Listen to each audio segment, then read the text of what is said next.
मुबारक के आखिरी अशरे का एतिकाफ़ नबी पाक सल्लल्लाहु ताला अलैहि वसल्लम के मुक़द्दस तरीक़ों में से एक बड़ा ख़ूबसूरत तरीक़ा है।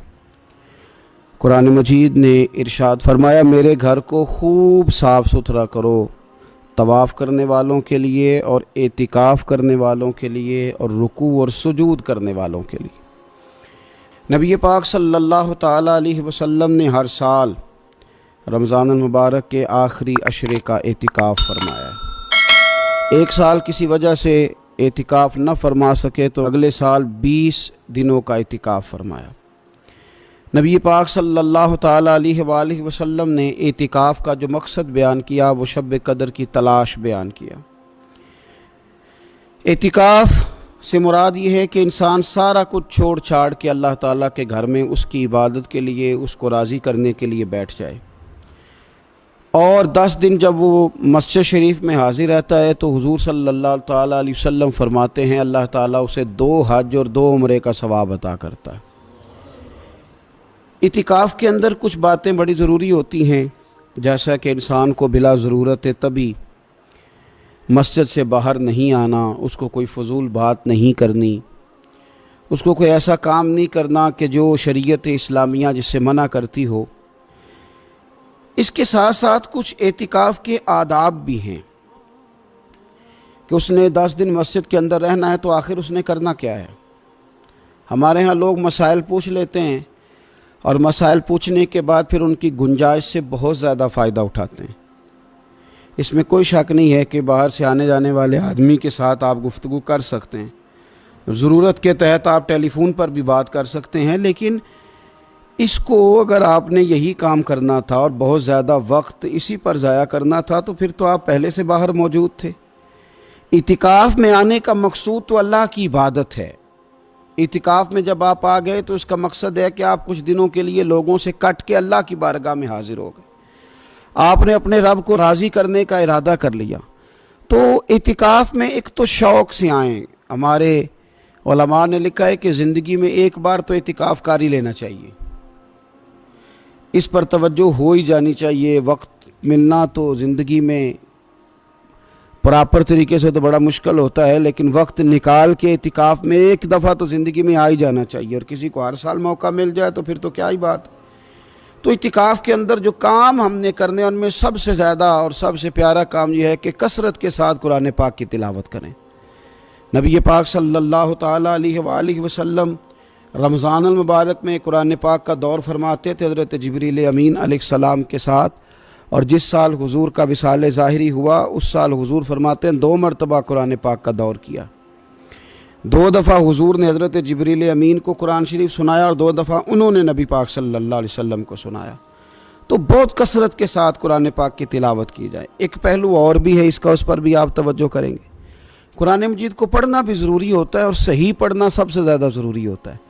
तो अगर आप किसी ऐसी मस्जिद में तशरीफ़ फरमा हैं जहाँ आपके लिए बंदोबस्त किया गया है तो कोशिश करें कि वहाँ कारी साहब से, आलिम साहब से, इमाम साहब से आप कुरान मजीद को सीखें। और कोई ज़्यादा मुश्किल नहीं है, पूरे 10 दिन आप मौजूद हैं और अगर आप 10 दिन पूरी तवज्जो के साथ कुरान मजीद के मखारज पे लगाएंगे तो उम्मीद है कि बहुत हद तक आपको कुरान मजीद समझने में, पढ़ने में आसानी होने लगेगी। दूसरा, इतिकाफ़ में जब आप मौजूद हैं तो आपको कोशिश करनी है कि आप मुहासबा नफ्स पर तवज्जो दें।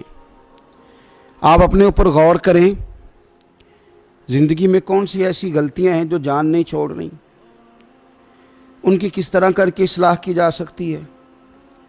कौन से ऐसे काम हैं जो मैं करता हूं तो उस गलती में ज़्यादा मुब्तला हो जाता हूं, और कौन सी ऐसे काम हैं, कौन सी ऐसी जगह हैं जहां मैं जाता हूं तो मेरा उन गलतियों से निकलने में मुझे वो जगह और वो काम मददगार होते हैं।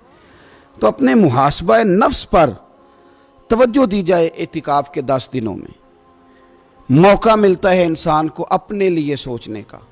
हज़रत मुजद्दिद अल-फ़सानी शेख अहमद फ़ारूक सरहंदी रहमतुल्लाह ताला अलैह से किसी ने पूछा था कि दुनिया में खुश नसीब शख्स कौन होता है, तो फरमाया जिसे दीदे कसूर हासिल होती है। हुजूर दीदे कसूर क्या होता है? फरमाया जिसे अपनी गलतियां नज़र आनी शुरू हो जाएं। जब अल्लाह ताला किसी के साथ भलाई का इरादा करता है तो उसकी कमज़ोरियाँ, उसकी गलतियाँ उसके सामने लाता है ताकि उसे इस्लाह का मौका मिले। और जब ऐसा नहीं होता تو پھر تو لوگ جب غلطی مانیں گے ہی نہیں تو اصلاح کیسے ہوگی؟ تو اعتکاف کے 10 دنوں میں محاسبہ نفس پر خاص توجہ دیں، اپنی زندگی میں اپنا حساب کریں، اپنا حساب۔ اور جناب عمر فاروق رضی اللہ تعالیٰ عنہ کی وہ روایت ہمیں بتاتی ہے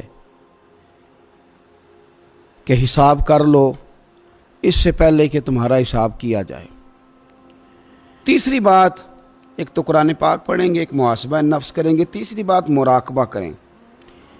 کچھ دیر کے لیے بیٹھیں، یہ غور کریں کہ رب تعالیٰ نے ہمیں نعمتیں کتنی عطا فرمائی ہیں، پھر یہ غور کریں کہ ان نعمتوں کے بارے میں، ان نعمتوں کے ساتھ ہماری عبادت کتنی ہے، ہمارا شکر کتنا ہے۔ زندگی اپنی کا حساب لگائیں، غور کریں کہ کتنا کچھ ہے جو ہمیں محنت سے ملا ہے اور کتنا ہے جو بغیر محنت کے ملا ہے، اور کون سی ایسی نعمتیں ہیں جن کا ہم نے شکریہ ادا کیا اور کون سی ایسی ہیں جن پر ہم نے کبھی توجہ ہی نہیں کی کہ یار یہ تو بہت بڑی نعمت ہے جو اللہ نے ہمیں عطا کی ہوئی۔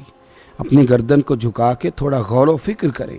تفکر کا درس دیا ہے قرآن پاک نے، بار بار کہا ہے تفکر کرو، غور کرو، تدبر کرو، تو یہ ہمیں موقع میسر آتا ہے۔ چوتھی بات، اعتکاف کے دنوں میں اپنے رب کریم کے ساتھ اپنی توجہ کو لگائیں۔ قرآن حکیم نے جو کہا نا کہ رب کی عبادت اس طرح کرو کہ تمہیں نا یقین حاصل ہو جائے، کھل کر اس کی بارگاہ میں سجدے کریں، دعائیں مانگیں۔ ہمارے صوفیہ فرماتے ہیں کہ ایک وقت آتا ہے کہ انسان کو خود اطمینان قلبی نصیب ہو جاتا ہے، اسے محسوس ہوتا ہے کہ واقعی میرا رب مجھ سے راضی ہے، اسے محسوس ہونے لگتا ہے کہ میں اپنے مالک کے قریب چلا گیا ہوں۔ وہ اس کثرت سے نفل پڑھتا ہے، اس ذوق کے ساتھ وہ اس کی بارگاہ میں دعائیں کرتا ہے، اس شوق کے ساتھ وہ تلاوت کرتا ہے، خود محسوس کرنے لگتا ہے کہ اب میرا دل لگنے لگ گیا ہے، اب میں دعا مانگتا ہوں تو مجھے لگتا ہے کہ قبولیت میری دعاؤں کے قریب آنے لگی ہے۔ اللہ نے ہمیں یہ موقع دیا ہے کہ ہم خوب اس پر توجہ کریں۔ پانچویں بات اعتکاف والوں کی خدمت میں یہ عرض کرنی ہے کہ پورے 10 دن ہمارے پاس موجود ہوں گے اور ہم نے مسجد میں ہونا ہے، تو کیوں نہ ایسا کریں کہ از اول تا آخر، صبح سے شام تک ہم ہر وہی کام اسی طریقے سے کرنے کی کوشش کریں جو طریقہ ہمیں رسول پاک نے عطا فرمایا۔ ہمارا کھانا پینا، سونا جاگنا، بولنا حضور کی اتباع میں لے آئیں۔ ہم ان 10 دنوں میں ہم پریکٹس کریں کہ ہم نے سنت کے مطابق، حضور کے طریقے کے مطابق سارے کام کرنے۔ آپ اگر یہ ارادہ کریں گے تو پتہ ہے مدینے والے محبوب علیہ السلام نے فرمایا جس نے میری ایک سنت کو زندہ کیا گئے گزرے دور میں رب اسے 100 شہیدوں کا ثواب عطا فرمائے گا۔ تو اتنا اعزاز ہے۔ تو ان 10 دنوں میں ہونا بھی مسجد میں ہے، ہونا بھی باوضو ہے، تو کیوں نہ سارے کام سیکھا جائے، پڑھا جائے اس سے پہلے کہ کھانا کس طرح کھانا سنت ہے، اور کس طرح بیٹھ کے کھانا سنت ہے، اور پھر کس طرح کر کے گفتگو کرنا حضور علیہ السلام کا مقدس طریقہ تھا، وہ کس طرح سے پھول جھڑتے تھے جن سے لوگ فیض حاصل کرتے تھے۔ تو اعتکاف میں اپنی مصروفیات کو ان 5 کاموں میں لگائیں۔ ایک تو تلاوت قرآن حکیم کریں، دوسرا محاسبہ نفس، تیسرا مراقبہ کریں، تدبر کریں، غور کریں اپنے اوپر بھی اور اللہ تبارک و تعالیٰ کی نشانیوں پر بھی، اور چوتھا یہ کہ کوشش فرمائیں کہ ہم اپنی عبادت کو، اپنی دعا کو، اپنے استغفار کو اس طرح کا بنائیں کہ ہمیں محسوس ہو کہ قرب الہی کے جانب ہمارا سفر ہے۔ اور پانچواں، ان 10 دنوں میں سنت اور شریعت کی وہ ساری چیزیں جس کا دین ہم سے مطالبہ کرتا ہے، اب تو ہم بالکل دنیا سے ایک سائیڈ پہ ہو کے بیٹھیں، اب تو اس طرف توجہ کریں۔ اللہ تعالیٰ سمجھنے کی توفیق عطا فرمائے۔